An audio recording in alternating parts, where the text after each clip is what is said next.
My ultimate bush hunting rifle, right now on Pirate Firearms and Reloading.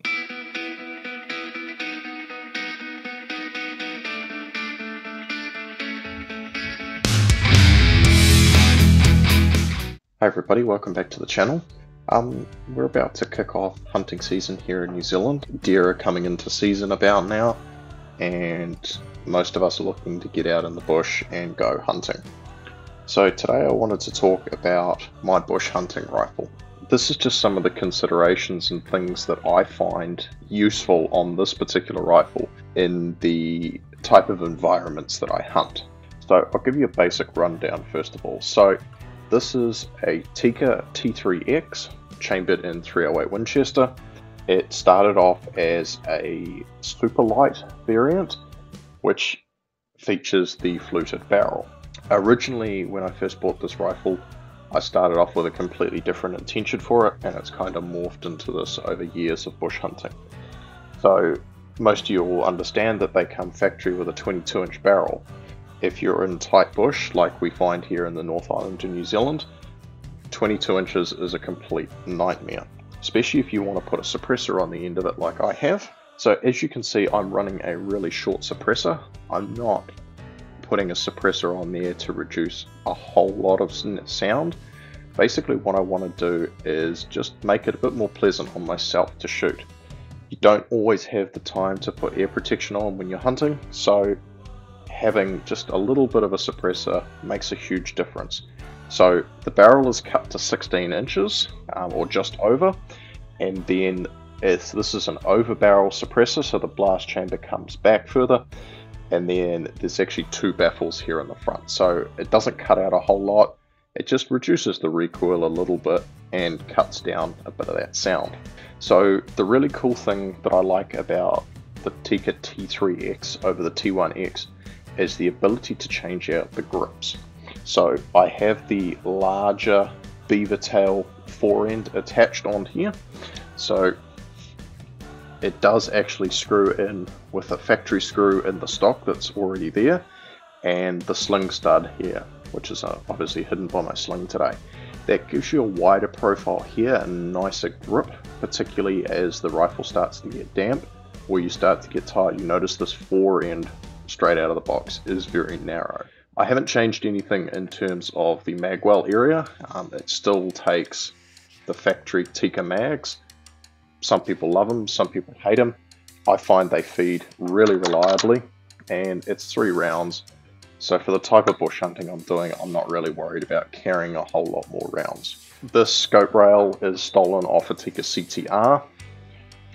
Just some cheap aluminium heavy duty mounts. And I actually have on top here a Vortex Strike Eagle 1-8. Now most of you are thinking, well, that's a scope for an AR-15 or similar. But I've actually found these are really, really good. In low light you have the illuminated reticle, and having that true 1 power or very, very close to being true 1 power, all our eyes are different of course, is really great if you're in a real tight bush and you have an animal that's running, but you also have that 8 power to punch out further and get good target identification. Some of the blocks in that we hunt in that you go into a ballot for, you're only allowed to shoot certain animals, and that just gives you that ability to identify the target through the same system without getting out a pair of binoculars. Now if you were hunting in a longer range environment, you'd have time to do that. In the bush, most of our shots are under 100 meters. This also has the ability with that 8 power to then punch it out further if I can find something to rest on, lay my day pack down, do something like that. I have fluted the bolt. It does save a little bit of weight. It's not a lot, but it does. And then that bolt has been Duracoated as well to take some of the shine away from it. I've also plasti dipped the factory bolt handle, once again to take a little bit of the shine out of the rifle, but also when your hands are cold and damp or you're wearing gloves, it's just a little bit of extra purchase. I do have the vertical or near as vertical grip that fits into the factory Tikka stocks. That's just my preference when it comes to shooting. And also for the height of the scope, I do have one of Tikka's aftermarket cheek risers, which gives me the perfect height. There's one other serious modification I have done to this firearm to just make it that much more safer in the bush. Some people love or hate this, is a half cock position with a bolt. Now we all know you can do that on an external hammer fired gun. There's usually a half cock position, which is a form of a safety, but you can leave the bolt here pretty well in a half cock position, and if you do pull the trigger, it won't actually discharge. I've gone one step further, and this is something that's a little bit unique to a Tikka, and I'll show you here when I remove the bolt. You have a hole here by default in your Tikka bolts that when you apply the safety, there is a little detent that comes out. You can see that little detent present itself there, and when you remove the safety, the detent goes away. So the idea out of the box is that when the safety is applied, it locks the bolt. By making yourself a second hole in the bolt, when you apply the safety, you can then lock the bolt in this half cock position. So not only to your hunting buddies are you visually in a safe position, but it's just adding one little extra of safety.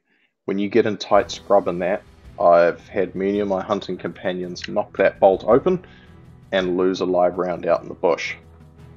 Once they've come through that tight scrub and come out the other side, they've looked down, realized their bolt's open, their action's filled up full of all the debris that we've just been climbing through and pushing past. So with a little bit of practice, you can actually get very, very quiet at removing the safety and just closing the bolt when you've confirmed target and you're ready to shoot. So it's not a strictly necessary thing to do, but it's just something that I feel makes me a little bit more comfortable in the bush and hunting around, particularly when you're hunting, you know, with a companion. So that's basically how I run my short range bush hunting setup. Obviously you've noticed the paintwork by now. That's simply just Krylon rattle can. I've really liked Krylon over the years, and the fact that their fusion technology really gets into polymer stocks and sticks into that polymer, whereas a lot of paints won't. It's just an added layer of protection, and I've taken away some of the brightness out of the rifle.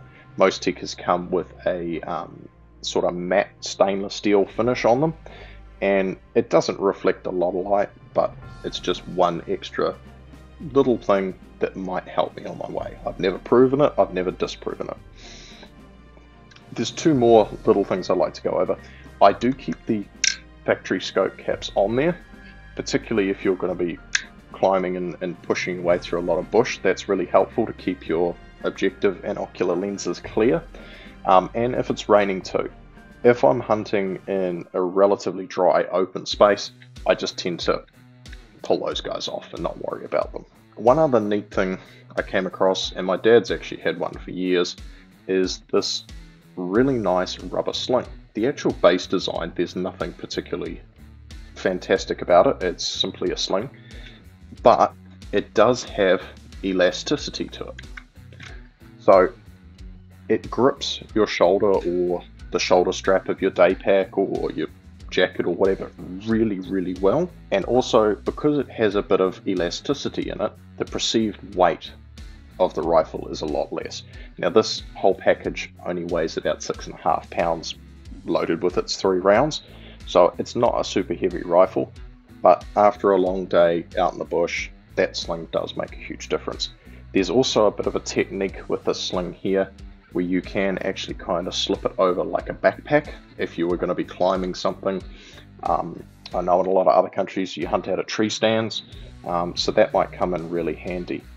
I can't for the life of me think who made this sling, but I believe it's called the Ultimate Outdoor Sling, or the Ultimate Rifle Sling. So if you're interested in that, a quick Google and I'm sure you'll find it.